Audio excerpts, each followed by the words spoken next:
Welcome to Litpoetry, the podcast where we go on a journey of discovery, reading, analyzing, and discussing great poetry from around the world. Poetry is worth it because the reading and writing of poetry is a revolutionary act that has the potential to transform both the reader and our world.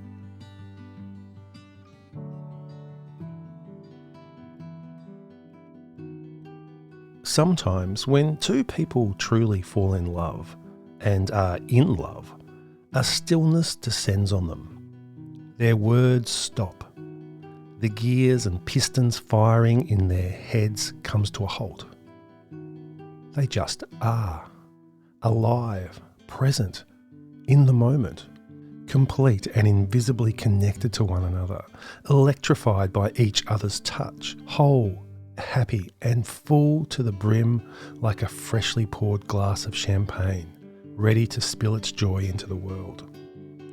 It is this kind of love that is the subject of our poem today by Pablo Neruda, I Want For You To Be Still. This poem explores and gives voice to those stunning moments in love between two people, when love shines its brightest and reaches its zenith.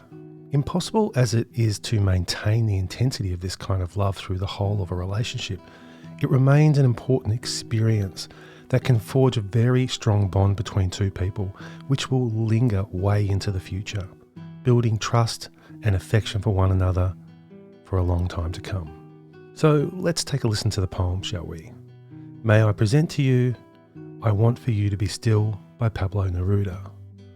But before pressing play, I just wanted to say that the analysis that will follow on from this poem is a tad shorter than normal in this episode. For this I apologise, but sometimes there are simply not enough hours in the working week. Nevertheless, a deadline is a deadline and a promise is a promise. And at the end of the recent Proof Rock episode, I did promise you all a famous love song. So belatedly, here it is.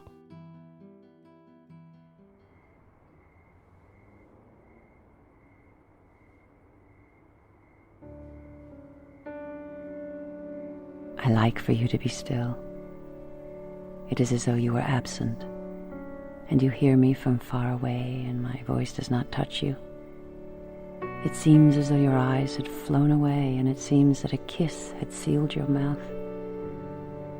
As all things are filled with my soul, you emerge from the things filled with my soul. You are like my soul, a butterfly of dream, and you are like the word melancholy. I like for you to be still, and you seem far away. It sounds as though you are lamenting, a butterfly cooing like a dove, and you hear me from far away, and my voice does not reach you. Let me come to be still in your silence, and let me talk to you with your silence that is bright as a lamp, simple as a ring. You are like the night, with its stillness and constellations. Your silence is that of a star, as remote and candid. I like for you to be still. It is as though you were absent, distant and full of sorrow, as though you had died. One word then, one smile is enough, and I'm happy. Happy that it's not true.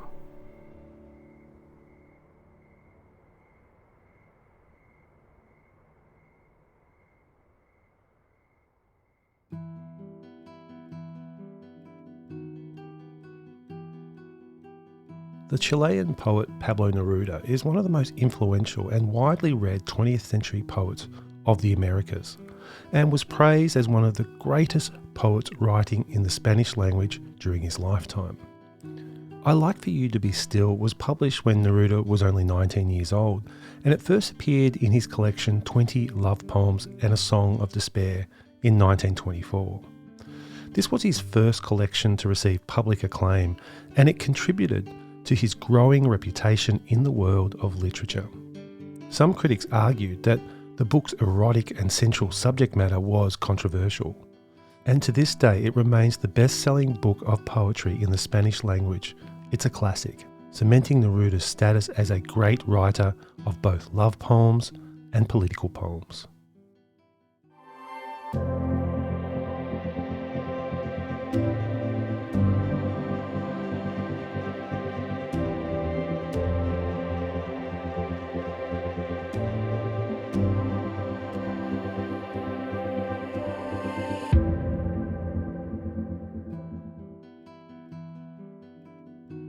I Like For You to Be Still by Pablo Neruda is filled with beautiful images.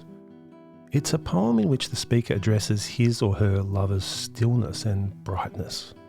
The speaker describes how and why their lover should be still and distant, taking pleasure in knowing that the lover is simply there, contemplatively, filled with his love and his soul. The speaker describes the beloved as being akin to a distant star shining brightly in the sky, mysterious and yet familiar, captivating to contemplate and illuminating. Neruda engages the nature of profound connections that can be made between two people in love, and their relationship manifests into something primordial, deep and beyond words, a connection experienced simply through another person's mere presence. The relationship on display in this piece can seem confusing at first and might seem strange and hard to comprehend by the end of the poem. But Neruda depicts it beautifully. Readers are only treated to the narrator's perspective in this text, forcing them to consider what the beloved is making of this stillness, and if the beloved too feels as the speaker does about sensual connection between the two. As for the structure of the poem, I Like For You to Be Still consists of 3 stanzas divided by uneven sets of lines. The first stanza has 12, the second 14, and the third 7. These lines are translated from the original Spanish, something that's important to keep in mind when analysing the rhyme and rhythm. As is the case with most translations, the original rhyme and rhythm is lost. But in the English version, readers can find several end rhymes that should convey something of the poet's original intent.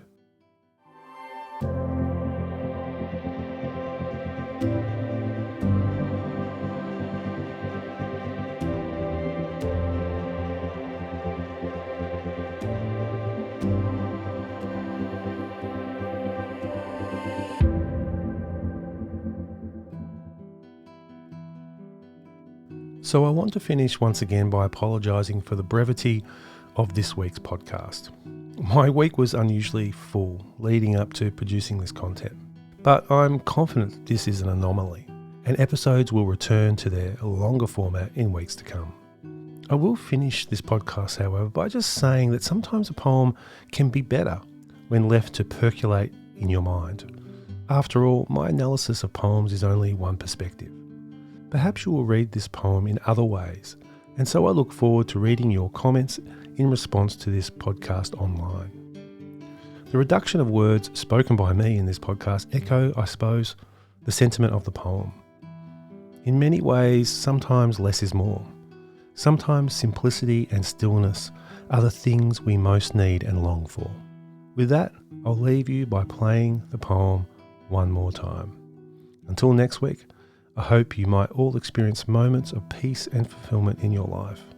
And I hope that if you do, you can allow yourself to stop long enough to truly savour the experience. I'll see you later.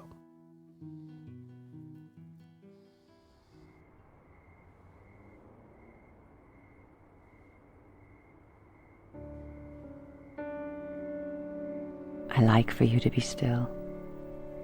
It is as though you were absent, and you hear me from far away, and my voice does not touch you. It seems as though your eyes had flown away, and it seems that a kiss had sealed your mouth. As all things are filled with my soul, you emerge from the things filled with my soul.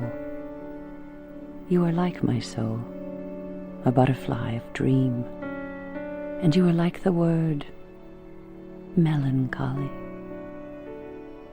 I like for you to be still, and you seem far away.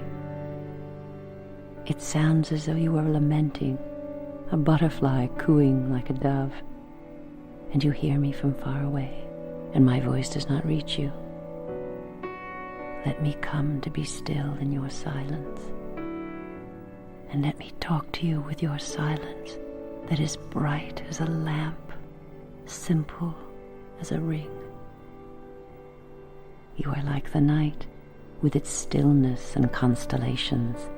Your silence is that of a star, as remote and candid.